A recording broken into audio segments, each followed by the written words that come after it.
improving every single day. The operation kept improving.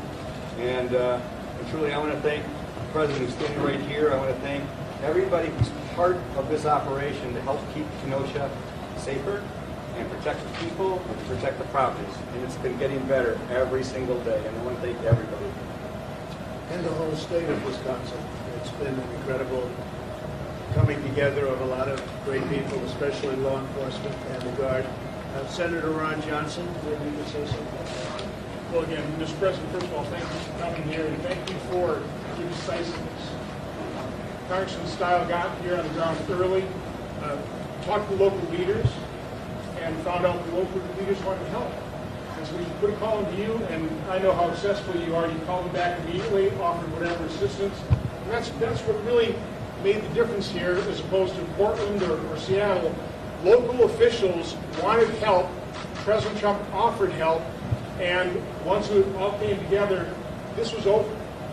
And we can't be more appreciative of the help you offered and the resolve that you showed. Because that's the bottom line. Elected officials have to take their responsibility seriously about protecting everybody's constitutional rights, keeping our communities safe and secure, having that kind of resolve, and then the manpower that surged in here from around the state, but honestly from around the country, made all the difference in the world. This should be a model on how we can end the rioting throughout America. But again, thank you for your resolve and your decisiveness. And whether it's Portland, Oregon, we could have that done so quickly, so easily. Your head would spin. It would end immediately. Last night they attacked the mayor's house. It's ridiculous. All they have to do is ask, and we'll be there literally within minutes. We're set. We're all set to go in. We already have a big force there protecting the courthouse, and it's totally protected. We have 300 people there, Homeland Security, it's totally protected. Congressman, maybe you could say a few words. You called me originally, and we appreciate it. Thank you, Mr. President, for being here. I think today's a great opportunity for Kenosha to really begin to heal and to rebuild the city. As events began to spiral out of control, I was in constant communication with local officials here, and it was very clear Kenosha needed additional resources. And on Tuesday morning, I called the President, and the President answered my call, offered those resources. They were ultimately rejected on that day, on Tuesday. We ultimately got them accepted on Wednesday. And when individuals knew, criminal elements knew that those resources were going to come here, that's what allowed us to get control here in Kenosha and to end the criminal behavior. We now have public safety. We need to maintain public safety in Kenosha. Now we need to also heal. And today is an opportunity to begin the rallying cry to rebuild Kenosha and make it stronger than ever. Can't thank you enough for being here, Mr. President. And who rejected the call originally? Our Governor, Tony Evers, rejected your offer. But ultimately he called, he said okay, and we sent in a group, and they had a lot of great people here to start with, I have to say. Would you like to say something? A great deal of gratitude for everybody from across the state and law enforcement, the federal government, certainly the Wisconsin National Guard, and I understand from several other states. What transpired here is an attack on America, and it can't happen in any community. The way to stop this is to act decisively while still protecting rights by putting an end to it, and we appreciate it. This ended within an hour. As soon as we announced we were coming, and then they saw we were here.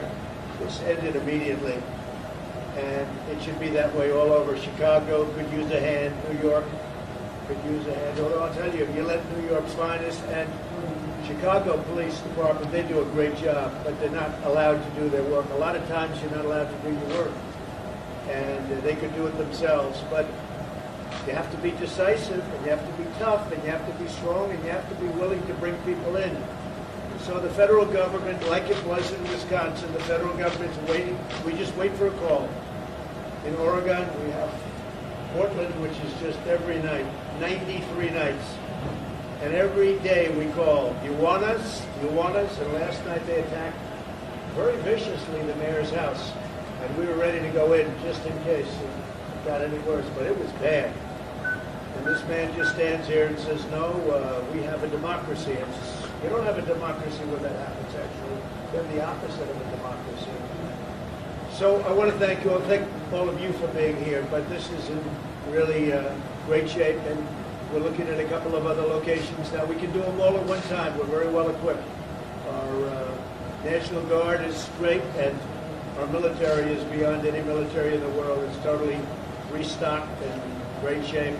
We won't have to use military. I don't think we'd have to use military, but we're ready to go with whatever power we need to use. In Washington, D.C., we have a radical liberal mayor, Democrat, and she's, I guess she just doesn't get it. But she's trying to work with the White House and the Secret Service, but it would be so easy to solve that. So we may have to do something there. It'll take approximately 15 minutes.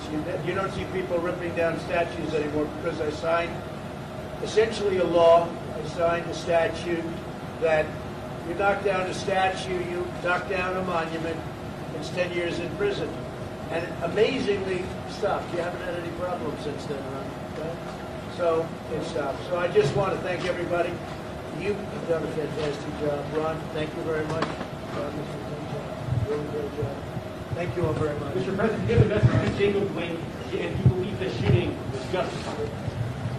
Well, we have the pastor here, who is tremendous. He's a tremendous gentleman. I'm going to meet him in a little while. He represents the family. And I think it's probably better off if that's handled locally right now.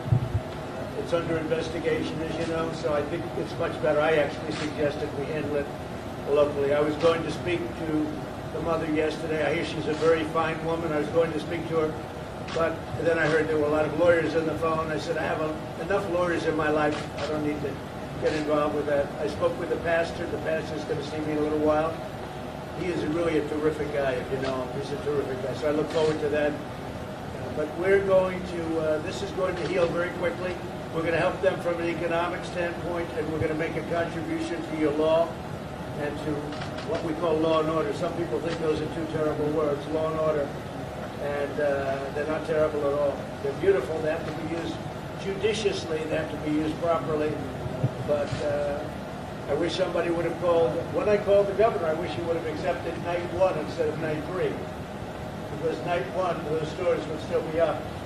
But he's better than many. He accepted, in all fairness to the governor, he accepted. And when he accepted, it all ended.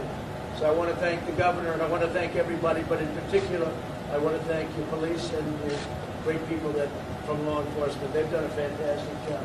I want to thank you all. You've done a fantastic job.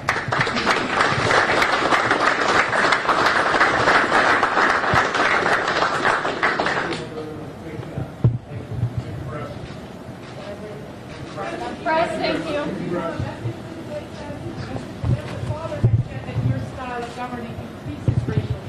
Yeah. Thank you very much, everybody. Press, thank you. Press, thank you.